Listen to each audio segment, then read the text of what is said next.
નમસ્કાર, નવનિર્માણ ન્યૂઝમાં આપનું સ્વાગત છે. દર્શક મિત્રો, પાવન સલીલા માં નર્મદા નીર એટલે માત્ર જળ નહીં, પરંતુ ગુજરાતની જીવાદોરી અને સંસ્કૃતિનું અમૃત છે. ચૈત્ર માસના આગમન સાથે જ જ્યારે પ્રકૃતિ સોળે કળાએ ખીલી ઉઠે છે, ત્યારે નર્મદા મૈયાના તટે ઉત્તર વાહિની પરિક્રમાનો એક અનેરો ઉત્સવ સર્જાય છે. ઉત્તર વાહિની નર્મદા પરિક્રમા આશરે 21 કિલોમીટરના પથ પર શ્રદ્ધાળુઓને જે માનો મહેરામણ ઉમટી પડે છે, તે દ્રશ્ય જોઈને એમ લાગે છે કે જાણે પૃથ્વી પર ભક્તિનું કોઈ નવું આકાશ ઉતરી આવ્યું હોય.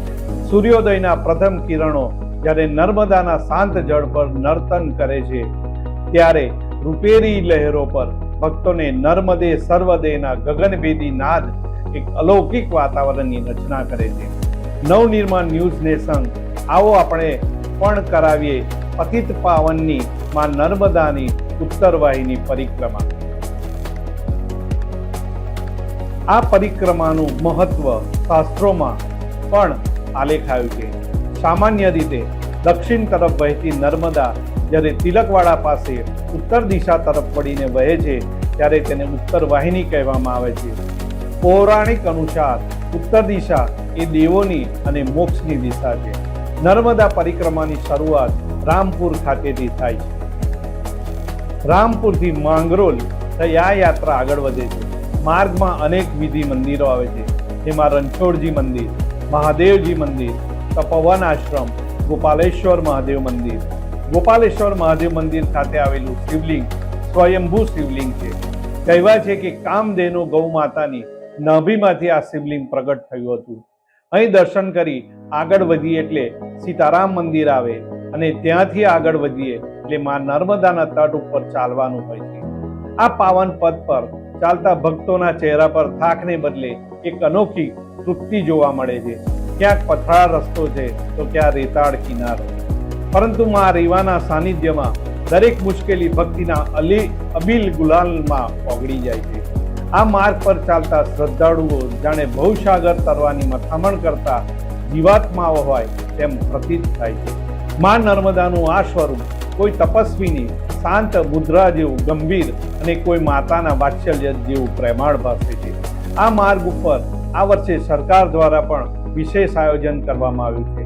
અહીંયા થોડા થોડા અંતરે શૌચાલય છે, તો મહિલાઓ માટે ચેન્જિંગ રૂમ પણ બનાવવામાં આવ્યા છે. ત્યાંથી આગળ વધીએ એટલે મધ્ય પડાવ કહીએ તેઓ નર્મદા નદીને પર કરવામાં આવેલ અને નર્મદા નદી પર બનાવેલ પગદંડીનો ઘાટ આવે છે.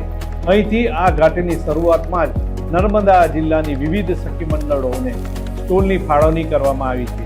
રાજ્ય સરકાર દ્વારા સખી મંડળની બહેનોને નિઃશુલ્ક સ્ટોલ ફાળવવામાં આવે છે, જેથી તેઓ અહીં નજીવી કિંમતે વિવિધ ચીજવસ્તુઓ વેચી પોતાનું ગુજરાન ચલાવી શકે. આ જ ઘાટ પર સરકાર દ્વારા સુંદર વ્યવસ્થા કરવામાં આવી છે, જેમાં પરિક્રમાવાસીઓ માટે બેસવા તેમજ આરામની વ્યવસ્થા કરવામાં આવી છે. અહીં ખાટલા તેમજ તેની ઉપર ગાદલાની વ્યવસ્થા કરવામાં આવી છે.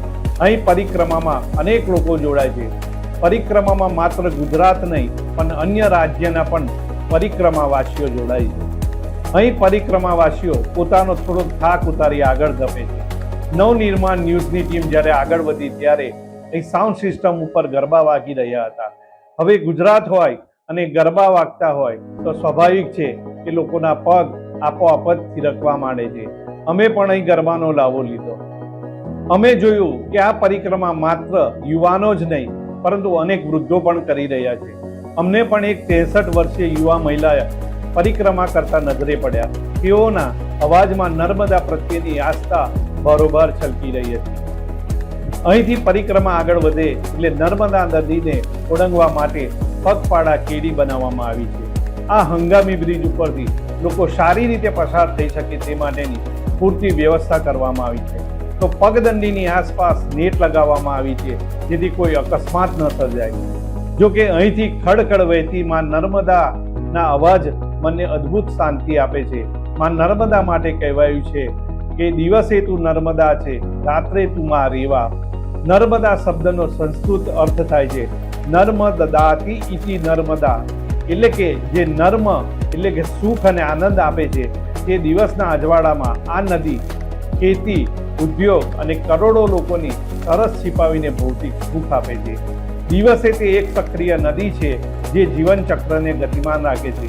તે ગુજરાતની જીવાદોરી બનીને સમૃદ્ધિનો આનંદ વહેંચે છે અને રાત્રિના નીરવ શાંતિમાં જ્યારે માનવ શબ્દો સમી જાય છે ત્યારે નર્મદાના પથ્થરો સાથે અથડાતા પાણીનો ખડખડ અવાજ વધી જાય છે.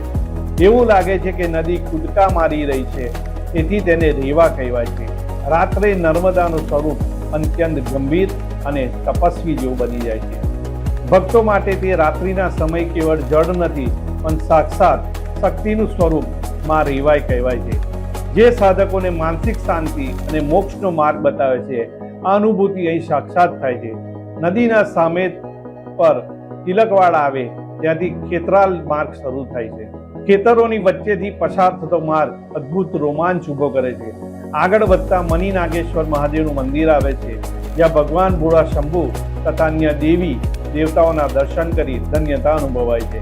રાત્રિના સમયે પણ અહીં લોકોની ચહલ પહલ ભગવાન ભોળા શંભુ પ્રત્યેની આસ્થા દર્શાવે છે. અહીંથી 2-3 ગામો પસાર કરીએ તો વચ્ચે અનેક સેવાકીય ધૂણી જોવા મળે છે. સમગ્ર રૂટ પર સ્થાનિક લોકો દ્વારા અવિરત સેવા આપવામાં આવે છે.